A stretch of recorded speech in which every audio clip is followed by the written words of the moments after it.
In this video, we're going to be doing the assignment finding reference angles, and it's going to be the unguided version.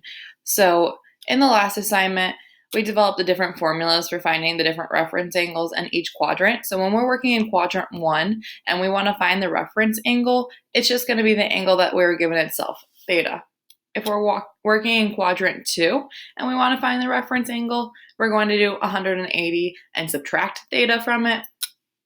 If we're working in quadrant 3, we are going to take our angle theta and subtract 180 from that. And finally, if we're working in quadrant 4 and we want to find the reference angle, we are going to do 360 degrees and subtract the angle theta. So on your Delta Math screen, you're just going to be given find the reference angle for a rotation of 52 degrees. You're not going to be given an actual unit circle to work with and draw it out like the last assignment. I'm a really visual person, so I like to always sketch myself a little quick unit circle to the side. But if you can do these pictures in your head, that's completely fine too. So the first one, we want to find the reference angle for a rotation of 52 degrees. So when I'm thinking about my unit circle, I'm thinking about what quadrant is 52 degrees in. And we know that 52 degrees is directly in between 0 and 90 degrees. So I can go ahead, draw the terminal side, draw the initial side.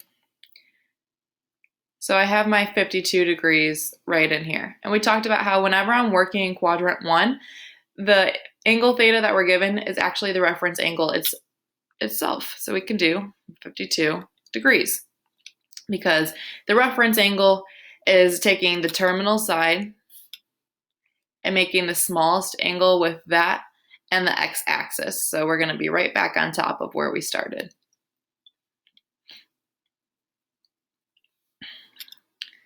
The second example is find the reference angle for a rotation of 151 degrees. So again, I'm trying to place in my head where 151 degrees is, and I know that 151 is a number in between 90 and 180. So I can go ahead and draw myself. Oh, I want the bigger one. 151 degrees, just an estimate.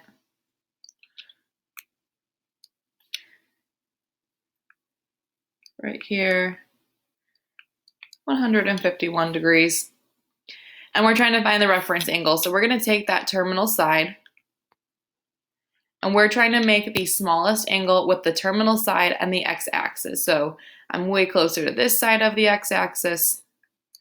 So now I'm trying to find out what is this measure right here. So I know if this entire thing is 180 degrees,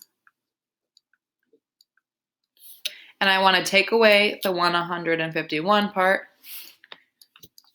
I'm going to be doing 180 minus 151, and I'll get 29 degrees for my reference angle.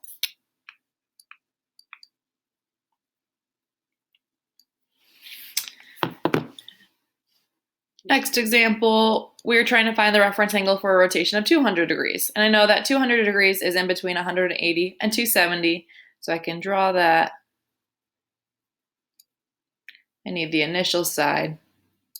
So going all the way around here, I make it to 200 degrees. We're trying to find the reference angle, so I'm going to draw that terminal side again in a different color. The reference angle is the smallest angle between the terminal side and the x-axis. So I'm trying to figure out how far past 180 degrees did I go to make it to 200 degrees? And a lot of you can do it in your head, but if you want the formula, how far past are we going 180? We're going to take our 200 degrees and we're going to subtract off that 180 and we'll get 20 degrees for our reference angle. And then our final example, working in quadrant 4 finally, we're finding the reference angle for a rotation of 314 degrees.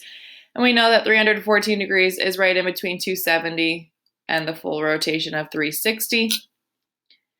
So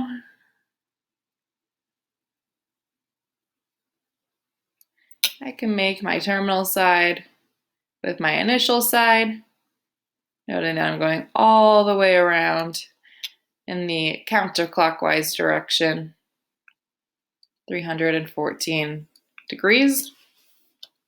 If I want to find the reference angle, I'm going to take that terminal side. I'm going to make the smallest angle with the terminal side and the x-axis. So if I'm trying to find this red angle right here, I want to see how much more do I need to make it to 360 degrees. So I'm going to take that 360 degrees and subtract off what I already have, 314 degrees. And once we do that, we'll have our reference angle of 46 degrees. You should note whenever you're doing these examples, it's the smallest angle for the reference angle, so your answer should always be an acute angle. So it's always going to be less than 90 degrees. If you're doing this example and you somehow got a number like 105, you would know that that's not the reference angle.